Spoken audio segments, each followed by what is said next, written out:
இதே இன்ஸ்பெக்டர் ஜானதுல ஒரு லேடி தான் விசாரிக்கிறாங்க. செத்து போனது பொம்பளை பிள்ளையா இல்லையா? அந்த பொம்பளை பிள்ளைக்கு ஆண்டவன் என்ன உறுப்புகளை கொடுத்திருப்பான் இல்லையா, அதே உறுப்பை தானே சீனியர் அதிகாரிகளுக்கு கொடுத்திருக்காரு. இங்க ஒரு சீனியர் அதிகாரி இருக்கிறாங்க ஏதோ ஒரு ரேங்க்ல, மெட்ராஸ்ல ஒரு சீனியர் அதிகாரி இருக்காங்க தெரியுமா இல்லையா? இதெல்லாம் கவர்மெண்ட்டுக்கு கிரிட்டிக்கலா சொல்லல, அட்வைஸ் பண்றேன். கவர்மெண்ட் ஹைஜாக் பண்ணிடக்கூடாது. ஆபீசர் வந்து ரிப்போர்ட் கொடுத்து இவங்க தான் பிரமாதமான ஆளும்பாங்க, கடைசியில் உள்ள நோண்டி பார்த்தோம்னா பெரிய ஊழையா இருக்கும். அப்படின்னா ஒரு இடவுமே இருக்காது. எப்படின்னா யாரையும் கிரிட்டிக்கலா சொல்ல, அவங்களெல்லாம் நல்ல வாய்ப்பு ஆண்டவன் கொடுக்குறான். இங்க இருக்கிற ஒரு லேடி உமன் ஆபீசர், லேடின்னு சொல்ல முடியாதனால உமன் ஆபீசருக்கு ஒரு பெரிய பொறுப்பை கொடுக்குறான். இந்த பாப்பாவுக்கு என்ன உடல் உறுப்பு ஆண்டவன் கொடுத்தானே அதே தான் அவங்களுக்கு கொடுக்கப்பட்டிருக்கு. அப்படின்னா நம்ம குழந்தை செத்தது மாதிரி பார்த்து உடனே அங்க போய் டக்கு டக்குன்னு ஒரு ரிப்போர்ட் எழுதி ஐ ஆம் டேக்கிங் ஓவர் தி இன்வெஸ்டிகேஷன், நான் எடுத்துக்கிறேன். அப்படி இந்த வழக்க, இந்த பாப்பாவோட ரேப் அண்ட் மர்டரை என்னுடைய சொந்த புலன் விசாரணைக்கு ஏற்றுக்கொள்ளவில்லை என்றால் இதை எதுல எழுதணும்மா? ஷார்ட் ஷீட்ல முதல் லைன்ல எழுதணும் குற்றப்பத்திரிகையில.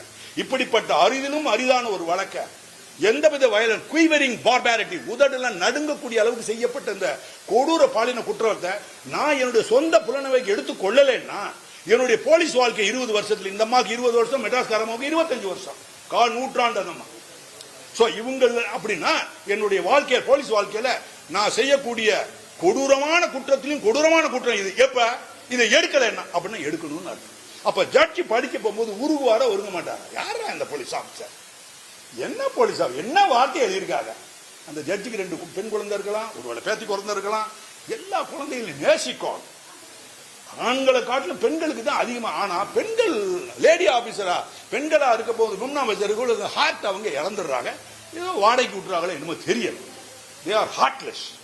ஏன் பண்ணல அப்படிங்கறத நான் நெகட்டிவா சொல்லல. இப்படிப்பட்ட அருமையான வாய்ப்பை விட்டுட்டீங்களே அப்படிங்கிறது ஒரு குறையா சொல்றேன். இந்த குறை சிஎம் காதுக்கு போயா. அதே மாதிரி மெட்ராஸ்ல இருக்காங்களே, அவங்களுக்கு ஏதோ பேர் சிங்க பெண் சொல்றேன். அவங்க 25 வருஷம் வாழ்ந்துருக்கா. அவங்களுடைய ஹிஸ்டரியை போய் பார்க்க போனா 25 வருஷம் 1 2 3 4 5 6 7 25 போட்டுக்கிடுங்க. 25ல முதல் வருடம் 2வது வருடம் பாத்தீங்கன்னா முதல் வருடத்துல இதே மாதிரி குற்றத்தை, இல்லாட்டி வேற கொலை, பொம்பளைகளை கொலை பண்றது, இல்லாட்டி பெண்களை கடத்திக்க வேண்டிய ரேப், இதே மாதிரி ஃபர்ஸ்ட் இயர் அவங்க ஒரு அந்த சம்பந்தப்பட்ட குற்றவாளியை தண்டித்து தண்டனை வாங்கியிருப்பாங்கல்ல, அப்படிப்பட்ட கேஸ் வந்து 0. Second year 0, third year 0. யாரு? மெட்ராஸ்ல நியமனம் பண்ணப்பட்ட புது ஐஜிபி, ஒரு பெண் ஐஜிபி. 4வது வருஷம் 0, 0 5வது வருஷம் பெரிய பூஜ்யம், 6 7 பூஜ்யமா, பூஜா பூஜா பூஜா பூஜா 0 0 25 வருஷம் 0. ஒரு ரிட்டையர்ட் போலீஸ்மேன் பப்ளிக் வியூல நான் சொல்றேன். நான் பாலிட்டிஷியன் கிடையாது இல்லையா, இங்க மிரண்டு பேசு. எங்களுக்கு அவங்க எல்லாம் என்கிட்ட வேலையை பார்த்த ஆளே கிடையவே கிடையாது. அவங்கள பத்தி குறிப்பிட்டு சொல்லல, யாரையுமே போடாதீங்க. அது இவங்களை போட்டது நியாயமா இல்லையா ரெவியூ பண்ணி பாருங்க.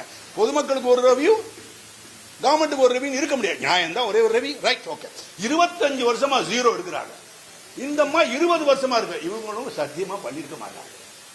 அப்ப வாய்ப்பை எடுத்திருக்கலாம, வாய்ப்பை எடுத்து 20 வருஷம் 0வை எடுத்து ஒரே அதுல 100 மார்க் எடுத்திருக்காங்க, எடுக்க முடியாத விட்டுட்டாங்களா இல்லையா? Doctor sir